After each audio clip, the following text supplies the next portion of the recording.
La ilaha illallah Muhammadun Rasulullah alaihi salatullah wa alihi wal ahibba. Assalamualaikum warahmatullahi wabarakatuh.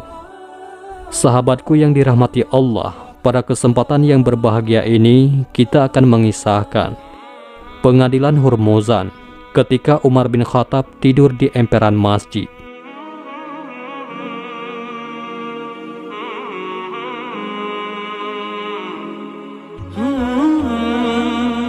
Saat Ahnaf bin Qais di bawah panji Islam dan menyerbu daerah timur Persia, ia mampu membuktikan kepahlawanannya. Namanya makin tenar dan prestasinya kian cemerlang. Dia dan kaumnya, yakni Bani Tamim, turut berjasa dalam menaklukkan musuh dengan pengorbanan yang sangat besar. Banyak kota dan daerah yang dikuasai, termasuk kota Tustur, dan menawan pemimpin mereka, yaitu Hurmuzan. Dia adalah pemimpin Persia yang paling kuat dan keras, serta memiliki tipu muslihat yang lihai dalam berperang. Kemenangan kaum muslimin kali ini berhasil memaksa dia untuk menyerah. Berkali-kali sudah dia mengkhianati perjanjian damai dengan kaum muslimin, dan mengira bisa melakukannya terus-menerus, dan merasa dapat mengalahkan kaum muslimin. Tatkala dia terdesak di salah satu bentengnya yang kokoh di Tustur, dia masih berkata, "Aku punya 100 batang panah, dan kalian tidak mampu menangkapku sebelum habis panah-panah itu. Padahal kalian tahu bahwa bidikanku tak pernah meleset, maka kalian tidak bisa menangkapku sebelum 100 orang dari kalian akan tewas." Pasukan Islam bertanya, "Apa yang engkau kehendaki?" Hurmuzan menjawab, "Aku mau diadili di bawah hukum Umar bin Khattab. Hanya dia yang boleh menghukumku." Mereka berkata, "Baiklah, kami setuju." Dia pun meletakkan panahnya ke tanah, lalu menyerah kepada kaum muslimin. Pasukan muslim membelenggu dia, kemudian mengirimkannya ke Madinah dalam pengawalan yang ketat dan para pahlawan perang di bawah pimpinan Anas bin Malik, yakni pembantu Rasulullah SAW, dan juga Ahnaf bin Qais, murid dan kader Umar bin Khattab. Rombongan itu mempercepat jalannya menuju Madinah. Semua berharap agar Amirul Mukminin puas dengan kemenangan tersebut. Mereka membawa harta untuk Baitul Mal, yakni 1/5 dari hasil ghanimah. Juga yang tidak kalah pentingnya adalah Hurmuzan yang selalu mengkhianati janji itu bisa dihukum khalifah setimpal dengan kejahatannya. Setibanya di pinggir kota Madinah, mereka menyuruh Hurmuzan mengenakan pakaian kebesarannya yang terbuat dari sutra mahal bertabur emas permata. Di kepalanya bertengger mahkota yang penuh intan berlian yang mahal harganya. Begitu memasuki kota Yasrib, rakyat besar dan kecil, tua atau muda, berkerumunan menonton tawanan berpakaian mewah itu dengan terheran-heran. Dia langsung dibawa ke rumah Amirul Mukminin Umar bin Khattab, tetapi beliau tidak ada di rumah. Seseorang berkata, beliau pergi ke masjid untuk menyambut tamu yang datang berkunjung. Rombongan itu berjalan ke arah masjid, namun Khalifah Umar tak terlihat ada di dalam. Sementara itu orang-orang makin banyak berkerumunan. Saat mereka masih sibuk mencari-cari, anak-anak yang sedang bermain di situ bertanya, "Apakah kalian mondar-mandir untuk mencari Khalifah Umar?" Mereka berkata, "Benar, di mana Khalifah?" Anak itu menjawab, "Beliau tertidur di samping kanan masjid dengan berbantalkan surbannya." Memang tadinya Khalifah Umar berangkat dari rumahnya untuk menemui utusan dari Kufah. Tapi setelah mereka pulang, beliau merasa mengantuk sehingga tidur di samping masjid. Hurmuzan pun digiring ke samping masjid. Mereka mendapatkan Khalifah Umar sedang tidur nyenyak. Mereka pun duduk menanti hingga beliau bangun dari tidurnya. Hurmuzan tidak paham bahasa Arab, tidak tahu apa yang sedang dibicarakan orang-orang, sehingga sama sekali tak menduga bahwa yang tidur di depannya adalah Amirul Mukminin Umar bin Khattab. Memang dia sudah mendengar kesederhanaan dan kezuhudan Umar bin Khattab, tapi tak disangkanya bahwa orangnya adalah yang sedang tidur itu. Orang yang telah menaklukkan Romawi dan raja-raja lain, tidur tanpa bantal dan tanpa pengawal. Melihat orang-orang duduk bersamanya, dia mengira mereka sedang bersiap untuk sholat dan menunggu khalifah. Ahnaf kemudian mengisyaratkan kepada orang-orang untuk tenang agar tidak membangunkan khalifah dari tidurnya. Sebab sepanjang pengetahuannya dalam menyertai Umar radhiyallahu an, khalifah itu tidak pernah tidur di malam hari. Beliau selalu berdiri sholat di mihrabnya atau menyamar meronda berkeliling Madinah untuk menyelidiki hal ihwal rakyatnya atau menjaga rumah-rumahnya dari kejahatan pencurian.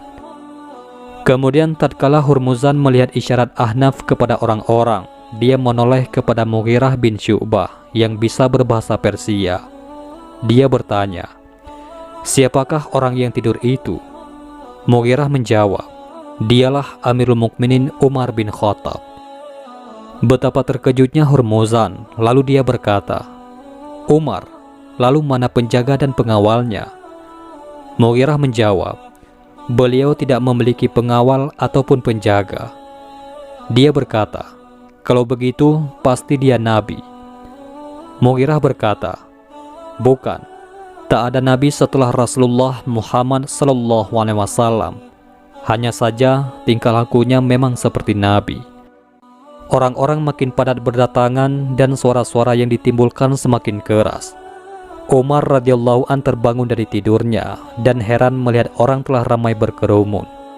Beliau juga melihat seseorang yang mengenakan pakaian kebesaran dengan mahkota di kepala dan tongkat bertabur permata indah di tangannya. Umar beralih menatap wajah Ahnaf lalu berkata, "Diakah Hurmuzan?"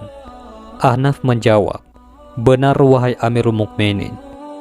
Sayyidina Umar kembali mengamati pakaian dan sutra gemerlap yang dikenakan oleh pemimpin Persia tersebut, kemudian memalingkan muka sambil bergumam, "Aku berlindung kepada Allah dari api neraka dan dari dunia ini. Terpujilah Allah yang telah menundukkan orang ini dan orang-orang semacamnya untuk Islam." Kemudian beliau berkata, "Wahai kaum muslimin, pegang teguhlah agama ini dan ikutilah petunjuk Nabi kalian yang bijaksana. Jangan sekali-kali Anda terpesona oleh dunia, karena dunia itu menggiurkan." Selanjutnya, Ahnaf bin Qais mengutarakan kabar gembira tentang kemenangannya.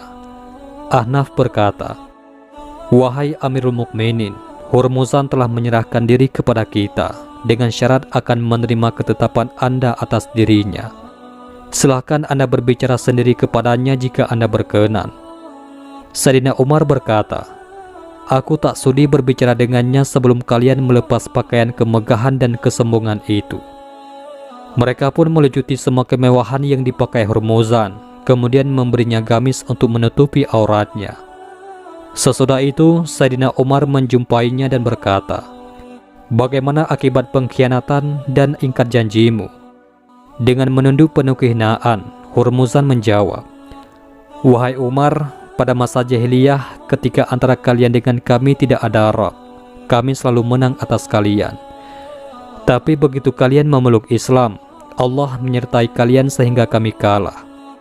Kalian menang atas kami memang karena hal itu, tapi juga karena kalian bersatu sedangkan kami bercerai-berai." Umar menatap tajam kepada Hurmuzan dan berkata dengan nada tegas, "Apa yang menyebabkan engkau ingkar janji wahai Hurmuzan?" Dia berkata, "Aku khawatir Anda membunuhku sebelum aku menjawabnya." Umar menjawab, "Tidak, sebelum engkau menjawabnya." Hurmuzan menjadi tenang dengan jawaban tersebut. Lalu dia berkata, "Aku haus." Umar pun segera memerintahkan untuk mengambil air minum. Kemudian seseorang menyodorkan air dalam suatu wadah yang sangat tebal. Melihat itu, Hurmuzan berkata, "Sampai mati pun, sungguh aku tidak bisa minum dari wadah seperti ini." Umar menyuruh petugasnya untuk mengambilkan air dengan wadah yang disukainya. Hurmuzan menerimanya dengan tangan gemetaran. Umar bertanya, "Ada apa dengan engkau?" Dia menjawab, "Aku takut dibunuh di saat meneguk air ini." Umar berkata, "Engkau akan aman sampai selesai minum air ini." Namun Hurmuzan langsung menuangkan air itu ke tanah. Umar berkata, "Bawakan air lagi dan jangan kalian bunuh dia dalam kehausan." Hurmuzan berkata, "Aku tak butuh air, aku hanya butuh keamanan atas diriku." Umar berkata, aku akan membunuhmu. Hormuzan menjawab, Anda sudah berjanji menjamin keamananku hingga aku meminum air yang aku buang tadi. Umar berkata, engkau bohong. Anas bin Malik berkata, dia benar wahai Amirul Mukminin, Anda telah menjamin keamanannya. Umar berkata, janganlah berlaku bodoh wahai Anas. Aku menjamin keamanan orang yang menewaskan adik Anda, yakni Al-Bara' bin Malik serta Majza'ah bin Sur. Tidak mungkin. Anas berkata, tapi tadi Anda berkata, engkau aman sampai minum air ini. Ahnaf mendukung kata-kata Anas, demikian pula orang-orang yang lain. Umar menatap Hormuzan dengan geram, lalu berkata, engkau telah memperdayaiku. Akhirnya Hormuzan memeluk Islam, kemudian Umar memberinya bagian sebesar 2000 dirham dalam setahun. Hal yang membuat Umar dongkol hatinya adalah seringnya orang-orang Persia ingkar janji terhadap kaum muslimin.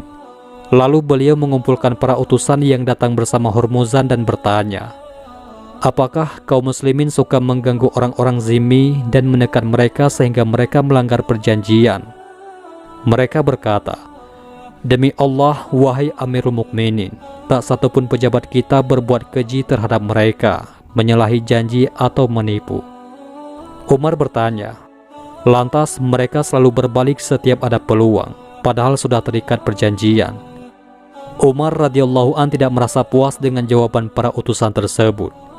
Pada saat itulah Ahnaf angkat bicara. Saya akan coba jelaskan apa yang Amirul Mukminin kehendaki dari pertanyaan Anda. Umar bertanya, katakan apa yang Anda ketahui. Kemudian Ahnaf memperjelas jawaban para utusan tersebut. Mereka hendak berkata, Anda melarang kami memperluas kekuasaan di Persia dan memerintahkan agar selalu puas dengan wilayah-wilayah yang ada di tangan kita. Padahal Persia masih berdiri sebagai kekaisaran yang berdaulat, masih mempunyai seorang kaisar yang hidup. Tak heran bila orang-orang Persia itu selalu merongrong kita, sebab mereka ingin merebut kembali rumah-rumah dan harta benda yang berada di tangan kita. Kawan-kawan mereka yang terikat perjanjian dengan kita berusaha bergabung setiap ada kesempatan dan peluang untuk menang. Memang tak mungkin ada dua kekuasaan bersatu dalam satu wilayah. Salah satu pasti harus keluar. Kalau saja Anda mengizinkan kami menaklukkan mereka seluruhnya, barulah akan berhenti makar mereka dan selesai sudah urusan itu. Sejenak Khalifah Umar radhiyallahu an merenung mendengar uraian itu, lalu berkata, engkau benar wahai Ahnaf. Kini terbuka sudah hal-hal yang belum terjangkau oleh akalku tentang kaum itu. Dan nantinya, berkat saran Ahnaf, akhirnya terjadi peristiwa-peristiwa besar sesudahnya. Saran dari Ahnaf tersebut sangat nampak mempengaruhi putaran roda sejarah. Demikianlah kisah kezuhudan dan kesederhanaan Khalifah Umar bin Khattab. Seorang raja tidur tanpa beralaskan bantal dan hidup tanpa pengawal, sehingga tingkah beliau tersebut membuat Raja Persia memeluk agama Islam. Wallahu a'lam bissawab. Innallaha wa malaikatahu yusallu 'alan nabi ya ayyuhalladzina amanu sallu 'alaihi wa sallimu taslima.